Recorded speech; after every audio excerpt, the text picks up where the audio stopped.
Hello everyone, मैं आप लोगों के साथ सुप्रीम कोर्ट का एक लेटेस्ट जजमेंट शेयर कर रहा हूं जो IPC section 353 criminal force on a public servant, इसके अलावा prevention of corruption act section 7, section 13 clause 1D and section 13 clause 2 में इसकी एफआईआर हुई थी। लोकायुक्त पुलिस मध्य प्रदेश द्वारा गिरफ्तारी की गई थी।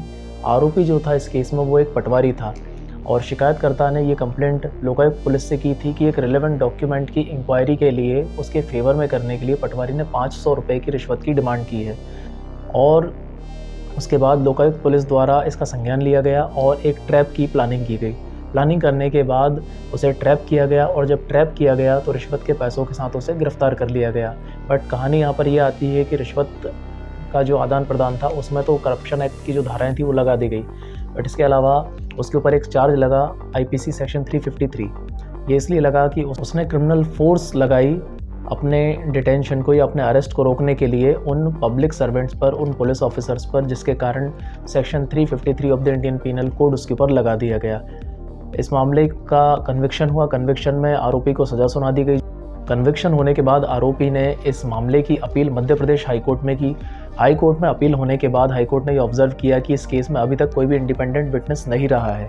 और मेन बात ये आती है कि भले आपको ट्रैप कर लिया गया है, आपके पास जो मनी था वो रिकवर कर लिया गया है, बट आपको डिमांड जो की है रिश्वत की उसको बताना पड़ेगा, उसे प्रूफ करना पड़ेगा कि उसने डिमांड किया था, उसके बाद ही आपने उसे जो ब्राइब अमाउंट है वो डिलीवर किया है। तो इन दोनों चीज़ों को प्रूव नहीं कर पाया जो कंप्लेनेंट था, या हम ये कहें कि प्रोसिक्यूशन इस बात को एस्टेब्लिश नहीं कर पाया। इस कारण से जो सेक्शंस थे, रिलेवेंट सेक्शंस थे प्रिवेंशन ऑफ करप्शन एक्ट के, वो हटा दिए गए। बट सेक्शन 353 को अपहेल्ड रखा गया और उसे कन्विक्ट कर दिया गया।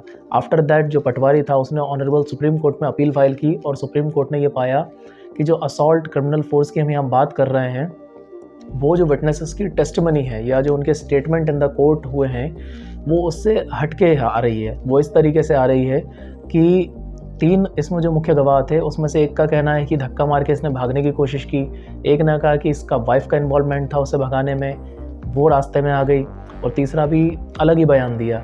तो इन तीनों के बयान डिफ़र हो जाने के कारण उसे ये लाभ मिला। उसके अलावा सुप्रीम कोर्ट ने ये क्लैरिफाई किया कि भागने की कोशिश करना, जब कोई व्यक्ति भाग रहा है और किसी को धक्का देकर भागने की कोशिश कर रहा है तो ये क्रिमिनल फोर्स नहीं है। क्रिमिनल फोर्स तब होगा जब वो उसे वायलेंटली अटैक करे, बट यहाँ पर ऐसा नहीं हुआ था। उसने भागने की कोशिश की और ये भागने की कोशिश क्रिमिनल फोर्स में नहीं आता है। सो जो सेक्शन था 353 आईपीसी का उसे भी यहाँ पर हटा दिया गया। और प्रिवेंशन ऑफ करप्शन एक्ट के जो सेक्शन थे वो तो वैसे ही इंडिपेंडेंट विटनेस ना होने की वजह से एमपी हाई कोर्ट द्वारा ही हटा दिए गए थे।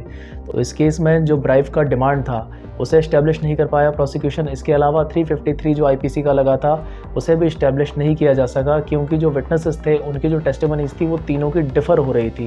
दैट इज़ द रीज़न कि यहाँ पर अपीलांट को, जो आरोपी था, उसे सुप्रीम कोर्ट द्वारा बरी कर दिया गया इस केस से।